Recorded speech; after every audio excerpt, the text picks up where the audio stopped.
इसके बारे में वरी कर हमें नहीं जीना चाहिए। इसके बारे में उस लड़के से भी पूछ रही थी, पर वो लड़का अपने नशे में था। उसने सैम की किसी भी बात पर गौर नहीं किया था। सैम फिर उसे कहती है कि अच्छा टाइम स्पेंड करने के लिए हम कहीं पर जा सकते हैं। वो लड़का भी उसके साथ चलने के लिए फिर रेडी हो जाता है। सैम उसके घर पर चली गई। टेबल पर एक बुक पड़ा था, उसको लेकर वो बात करने लग गए। बातों बातों में दोनों इंटीमेट होने लगते हैं। ये सीन वहीं पर खत्म हो जाता है। नेक्स्ट सीन में हम विलियम को देखते हैं, जो रस्टी के फादर थे। वो अपने नेबर के घर में देख रहे थे। एक्चुअल में उस घर में जो रह रही थी ये उनकी डिवोर्स्ड वाइफ थी। उनके एक्स वाइफ का नाम था एरिका। एरिका अपने नए हस्बैंड के साथ रह रही थी। वो दोनों आज झगड़ा कर रहे थे। विलियम उन दोनों की बातों को बहुत ही गौर से सुन रहा था। उसे लग रहा था कि उन दोनों का झगड़ा है बहुत ही अच्छा ड्रामा है। वो भी एक राइटर है तो बहुत ही डीप इसे एनालाइज करता है। उसे लग रहा था कि जब वो अपनी एक्स वाइफ के साथ था तो उसके घर में भी वही चलता था, बस अब मेन कैरेक्टर को चेंज कर दिया गया है। विलियम को बदलकर उसकी वाइफ ने किसी और को डाल दिया। उसकी वाइफ का हस्बैंड जरा यंग था। ये सब सोचते हुए विलियम विंडोज के पास खड़ा था तो अंदर से डॉग उस पर भौंकना स्टार्ट कर देता है। एरिका का हस्बैंड उसे देख लेता है। अपनी चोरी पकड़ी गई तो विलियम जल्दी से वहाँ से भाग गया। अगले सीन में मॉर्निंग के टाइम पर हम विलियम के घर में रस्टी को देखते हैं। रस्टी किचन में खाना बना रहा था। एक्चुअल में विलियम उसके फादर है। इसके बाद विलियम टेबल पर आते हैं। उनका अब डिवोर्स हो चुका है, फिर भी अपनी वाइफ के लिए कुर्सी रखा करते हैं। उसके लिए वो डिश भी रखते हैं। अब यहाँ पर डोरबेल बजती है। हम देखते हैं कि रस्टी की सिस्टर सैम घर पर आ गई है। दोनों खुशी से सैम का वेलकम करते हैं।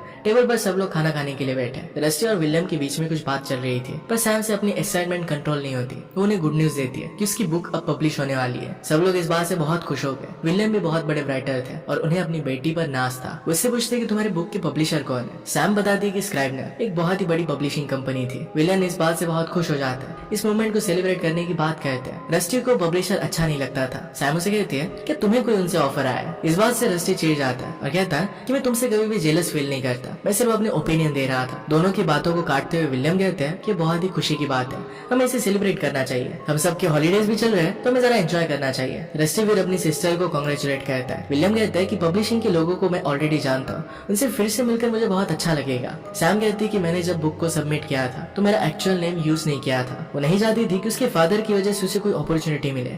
वो खुद कुछ कर दिखाना चाहती थी। विलियम इस बात से बहुत प्राउड हो जाते हैं और फिर इसके लिए चीयर करते हैं। चीयर करते वक्त उन्होंने बुक का नाम लिया। ये नाम था जस्ट सेइंग हाय। सैम से कहती है कि जस्ट सेइंग हाय मैंने सेंड नहीं की थी, उसने एक्चुअल में एक न्यू बुक लिखी थी और वही सेंड कर दी थी। विलियम को लग रहा था कि शायद सैम ने सिर्फ बुक का नाम चेंज किया है, पर उसने पूरी बुक को चेंज कर दिया था। सैम कहते कि उस बुक को पब्लिश करने के लिए पब्लिशर ने मना कर दिया था, इसी वजह से उसने न्यू बुक लिख डाली। विलियम इस बात से बहुत सरप्राइज्ड हो जाते हैं क्योंकि उस बुक पर उन्होंने बहुत काम किया था, उसे प्रूफ रीड भी किया था। इस बात से विलियम बहुत डिसअपॉइंट हो जाते हैं और फिर कुछ काम के लिए वहाँ से निकल गए। टेबल पर बैठे हुए सैम और रस्टी आपस में बात करते हैं। सैम कहती है क्या एक खाली चेयर तुमने रखी, वैसे मॉम यहाँ पर वापस नहीं आने वाली। रस्टी कहता है कि क्यों ना हम मॉम के पास जाकर उनसे बात करें। सैम इस बात के लिए मना करती है और कहती है कि उन्हें बता देना कि डैड को छोड़ दे। रस्टी फिर चला जाता है। रस्टी अपने मॉम के घर पर जाकर खाना खाता है। वहाँ पर सैम की बुक के बारे में बात होती है। यहाँ पर एरिका का हस्बैंड ये विलियम के बारे में कुछ गलत कह देता है। इस बात से रस्टी और उसके बीच में झगड़ा हो जाता है। इस झगड़े में एरिका रियलाइज करती है कि रस्टी ने नशे किए हुए हैं। इसके बारे में वो रस्टी से पूछती है। रस्टी टेबल से फिर उठ जाता है। बाद में एरिका और रस्टी दोनों बात करते हैं। उससे पूछती है कि क्या एक्चुअल में सैम की बुक पब्लिश होने वाली है। रस्टी इसके लिए हाँ कहता है। एरिका बहुत ही खुश थी। वो रस्टी को गले लगाती है और कहती है कि सैम की तरह तुम मुझे कभी भी हेट मत करना। नेक्स्ट सीन में हम सैम और विलियम को देखते हैं। सैम कहती है कि मैंने घर के किचन का काम कर दिया है। विलियम पहले जरा गुस्सा थे, इसी वजह से अपने बिहेवियर के लिए उसे सॉरी कहते हैं। वो दोनों फिर बुक को लेकर बात करने लगते हैं। विलियम कहता है कि गलती मेरी है, लास्ट बुक में मैंने बहुत वर्क किया था, इसी वजह से शायद तुम्हें लगा कि न्यू बुक में पढ़ूंगा भी नहीं। सैम फिर अपनी न्यू बुक विलियम को पढ़ने के लिए दे देती है। जाते जाते सैम उनसे पूछती है कि आप मदर के लिए अभी चेयर क्यों रखते हो। क्या आपको पता है कि कल उनके हस्बैंड मार्टिन ने पुलिस को कॉल किया था क्योंकि आप उनके घर पर नजर रखते हो, इसके लिए आपको जेल भी हो सकती है। आप एक फेमस राइटर हो और आपके लिए सही नहीं होगा। इसके बाद हम देखते हैं कि रस्टी और सैम घर पर वेट का नशा कर रहे थे। सैम उससे पूछती है कि क्या तुम्हें कोई लड़की पसंद आई है। रस्टी कहता है कि एक लड़की है जिसका नाम है केट, वो मेरे साथ ही पढ़ती है। इसके बारे में बहुत बात करता है। सैम उसे कहती है कि मैं तुम्हें एक एडवाइस देना चाहती हूँ। रस्टी उसे एडवाइस देने के लिए मना करता है, पर फिर भी सैम उसे बता ही देती है। वो कहती है कि दो टाइप के लोग होते हैं, एक दिल खोलकर प्यार करने वाले और एक मायूस होकर प्यार करने वाले। जो लोग दिल खोलकर प्यार करते हैं उन्हें अगर अपना सच्चा प्यार मिला भी नहीं, फिर भी फ्यूचर में जाकर उन्हें उनका प्यार मिल ही जाता है। वो उस पर्सन को अपना पूरा प्यार देते हैं। पर मायूस होकर जो लोग प्यार करते हैं वो किसी एक को ही अपना समझ बैठते हैं और आगे चलकर वो प्यार नहीं कर पाते। वो कहती है कि तुम्हें दिल खोलकर प्यार करना चाहिए। सैम को लगता था कि रस्टी बहुत मायूस है। रस्टी को उसकी एडवाइस उतनी ज्यादा पसंद नहीं आती। है। नेक्स्ट डे रस्टी अपने क्लास में खुद लिखी हुई पोएम प्रेजेंट कर रहा था। इसमें उसने एक एंजल के बारे में लिखा था। पोएम खत्म होने के बाद केट और रस्टी बाहर मिलते हैं। केट ने रस्टी की लिखी हुई पोएम की बहुत तारीफ की। बातों बातों में केट का बॉयफ्रेंड उसे फिर से बुला लेता है। रस्टी को अच्छा नहीं लगता कि केट उससे बात कर रही थी और बॉयफ्रेंड की वजह से उसे जाना पड़ा। नेक्स्ट सीन में हम विलियम को बाहर बुक पढ़ता हुआ देखते हैं। वहाँ पर ट्रिशिया आ जाती है। वो विलियम को जल्दी से घर आने के लिए कहती है। उसके पास वक्त बहुत कम था। घर आकर दोनों इंटीमेट हो गए। उसे फिर से नेक्स्ट थर्सडे को मिलने वाली थी। इसके लिए उसे रेडी होने के लिए कहती है। इसके बाद वो चली गई। ये हर थर्सडे को एक दूसरे से मिला करते थे। विलियम घर पर बैठे बैठे रस्टी की जनरल्स पढ़ रहा था। रस्टी ये देख लेता है और विलियम पर गुस्सा हो जाता है। विलियम खुद को प्रोटेक्ट करते कहता है कि मैंने सिर्फ एक ही लाइन पढ़ी थी, मैं फिर रुक गया था। रस्टी पूछता है कि आपको लाइन कैसी लगी। विलियम कहते हैं कि अगर इस लाइन को अपने बुक की तुम फर्स्ट लाइन बना दो तो लोग इसे जरूर पढ़ेंगे। वो फिर उसे उसका जर्नल वापस दे देते हैं। विलियम फिर बैठ कर रस्टी को समझाता है। कहता है कि तुम्हारी उम्र के लड़के बहुत मजे करते हैं पर अपने गोल को लेकर भी काफी सीरियस होते हैं। तुम हमेशा सिर्फ एक ही लड़की के बारे में सोचते रहते हो। तुम्हें छोड़ देना चाहिए, अपने काम पर ज्यादा फोकस करना चाहिए। इसके बाद हम देखते हैं कि रस्टी और उसका फ्रेंड जॉनसन की गाड़ी लेकर एक पार्टी में जाता है। वहाँ पर रस्टी को केट काफी नशे में दिखती है। थोड़ी देर में उसे कमरे से बाहर निकलता हुआ देखता है। केट का उसके बॉयफ्रेंड के साथ झगड़ा हो गया था। उसका बॉयफ्रेंड उसे जोर से पुश करता है। उसे गिरता हुआ देखकर वहाँ पर रस्टी आ गया। रस्टी इस बात से गुस्सा हो जाता है। वहाँ पर लड़ाई कर केट को अपने साथ लेकर जाता है। पैरेलल में हम देखते हैं कि सैम भी अपने फ्रेंड के साथ पार्टी में गई हुई थी। उसकी मदर एरिका उसे फोन पर कॉल कर रही थी पर इसे रिसीव नहीं करती। गाड़ी लेकर केट और रस्टी वहाँ से निकल जाते हैं। केट कहती है कि मुझे घुटनों पर चोट लगी हुई है, मैं नशे में भी हूँ और इस हालत में अपने घर पर नहीं जा सकती। वो आज रात के लिए रस्टी के घर पर ही रुकना चाहती थी। घर पर विलियम भी ठीक से सोए नहीं होते तो फोन की आवाज से उठ जाते हैं। फोन पर एरिका थी और वो घर के बाहर आई थी। एरिका सैम के लिए बहुत ही स्ट्रेस में थी। वो इसके बारे में विलियम से बात करती है। एरिका को बुरा लग रहा था कि उसकी बेटी ने उसकी लाइफ की इतनी बड़ी बात उससे शेयर नहीं की और उसका कॉल भी रिसीव नहीं कर ली।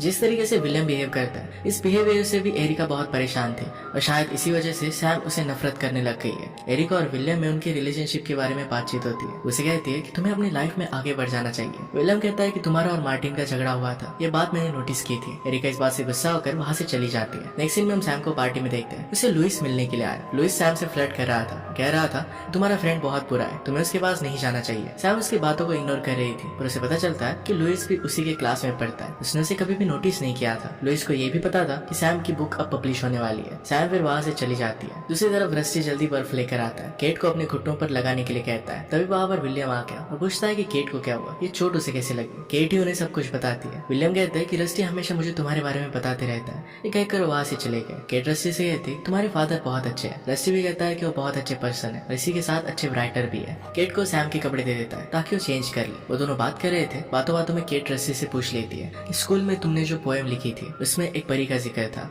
क्या तुम मेरे बारे में लिख रहे थे। रस्टी इसके लिए हाँ कहता है। इसके बाद दोनों करीब आ जाते हैं और किस कर लेते हैं। इसके बाद हम उन दोनों को स्कूल में साथ में देखते हैं। अगले सीन में हम विलियम और त्रिशा को साथ में बेड में देखते हैं। वो दोनों इंटीमेट होने के बाद एक दूसरे के साथ बातें कर रहे थे। त्रिशा उसे क्रिसमस के बारे में बात कर रही थी पर विलियम अपनी दुख भरी जिंदगी के बारे में उसे बता रहा था। त्रिशा उसे कहती है कि तुम्हें अपनी लाइफ में आगे बढ़ना, तुम अभी भी बहुत अट्रैक्टिव हो और सक्सेसफुल भी हो, तुम काफी फेमस हो और तुम्हें बहुत सारी लड़कियां मिल जाएगी। उसे पता था कि विलियम एरिका से अभी प्यार करता है पर वो कहती है कि अब एरिका की शादी हो चुकी है, अब तुम्हें भी अपने बारे में सोचना चाहिए। वो कहती है कि मुझे लगता है कि तुम खुद को खुश नहीं देखना चाहते, मैं हमेशा पूरी जिंदगी तुम्हें उस लॉन में इंतजार करता नहीं देख सकती। इसके बाद हम देखते हैं कि सैम किसी लड़की के साथ बातचीत कर रही थी। उस लड़के को कुछ समझा रही थी पर उस लड़के का सैम में कोई भी इंटरेस्ट नहीं था। वहाँ से वो लड़का चला जाता है। तभी वहाँ पर लुइस आ गया। उसके साथ वो फिर से फ्लर्ट करने लगता है। उसे पूछता है कि लड़का कौन था। सैम उसे ये सब बताना सही नहीं समझती।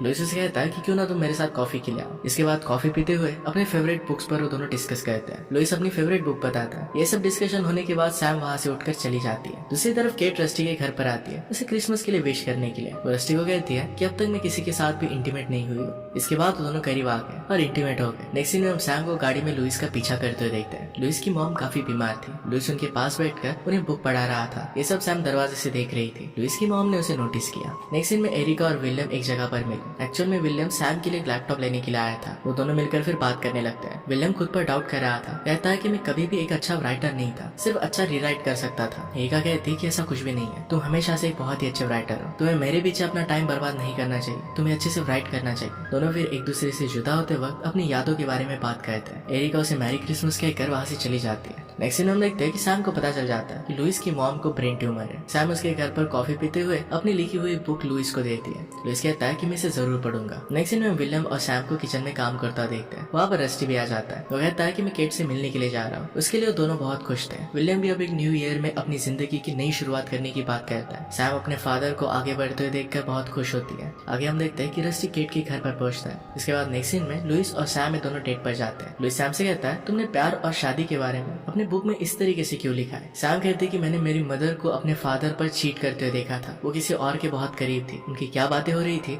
ये सब कुछ उसने सुन लिया था। ये सब बातें सैम के लिए बहुत ही हार्ड थी। इसके बाद सैम और लुइस ये दोनों गाड़ी में बैठे थे। बाहर बारिश चल रही थी और एक दूसरे का फेवरेट गाने के बारे में वो बात कर रहे थे। लुइस अपना फेवरेट सॉन्ग प्ले करता है। सैम को ये गाना बहुत अच्छा लगा। बातों बातों में दोनों एक दूसरे के करीब आ जाते हैं और किस कर लेते हैं। इसके बाद वो साथ में बहुत सारा टाइम स्पेंड करते हैं। नेक्स्ट हम देखते हैं कि विलियम और त्रिशा डेट पर जाने के लिए रेडी हो रहे थे। विलियम के पास पार्टी में जाने के लिए कलरफुल कपड़े नहीं थे। इसके लिए त्रिशा उसे हेल्प करती है। अच्छे से कपड़े पहनकर वो दोनों डेट के लिए जाते हैं। अच्छा सा टाइम स्पेंड करते हैं। वापस आते हुए विलियम एरिका को घर की विंडो से देखता है। वो देखता है कि एरिका उसकी बुक पढ़ रही थी। वो फिर अपनी रिंग निकाल कर विंडो पर रख देता है। वो वहाँ से जा रहा था पर फिर से वापस आता है। नोटिस करता है कि एरिका जो बुक पढ़ रही है ये उसकी ही है, यानी कि विलियम ने लिखी हुई बुक। वो रियलाइज करता है कि एरिका अब भी उससे प्यार करती है। जो रिंग उसने छोड़ दी थी ये फिर से वो पहन लेता है। अगले सीन में हम देखते हैं रस्टी केट को लेकर अपनी मदर के घर पर आता है। वहाँ सब लोग बहुत एंजॉय करते हैं। नेक्स्ट सीन में सब लोग एक पार्टी में दिखते हैं। सैम की बुक पब्लिश होने का सेलिब्रेशन था। यहाँ पर विलियम सबसे अपने बेटे रस्टी और केट का इंट्रोड्यूस करवाता है। सब यहाँ पर बहुत खुश थे। वहाँ पर विलियम और एरिका मिले।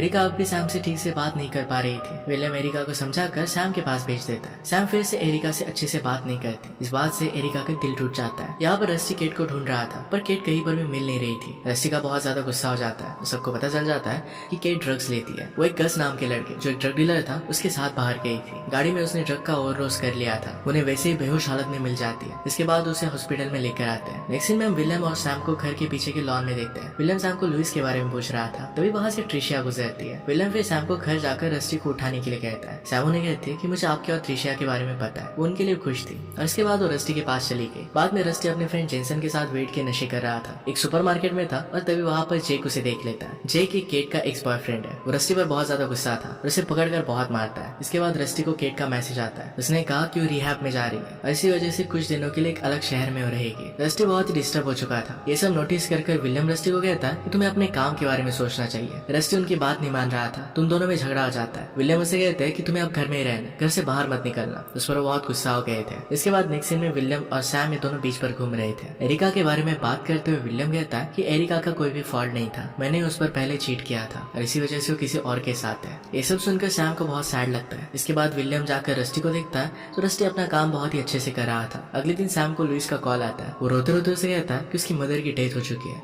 उसे समझ में नहीं आ रहा कि उसे क्या करना चाहिए। सैम लुइस के बुरे वक्त में उसका साथ देती है, अच्छे से ख्याल रखती है। इसके बाद हम देखते हैं कि सैम एरिका के घर पर जाती है। डोर खोलने के बाद एरिका उसे डायरेक्टली गले लगा लेती है। नेक्स्ट सीन में रस्टी को एक पब्लिशर का कॉल आता है। सैम ने उसकी बुक डायरेक्टली पब्लिशर को सेंड कर दी थी, इसी वजह से अब वो पब्लिश हो रही है। रस्टी इस बात से बहुत खुश था। इस गुड न्यूज के बाद सब लोग मिलकर किचन में एंजॉय कर रहे थे। यहाँ पर हम देखते हैं कि उनके साथ लुइस भी था। एक साथ सब लोग खाना खा रहे थे, एंजॉय कर रहे थे। तभी डोर बेल बजती है। डोर पर एरिका आई हुई थी। विलियम उसे देखकर सरप्राइज हो जाता है। एरिका विलियम को उसने जो भी किया था इस सब के लिए माफी मांगती है। विलियम उसे गले लगाकर माफ कर देता है। आज एरिका फिर से उनके पास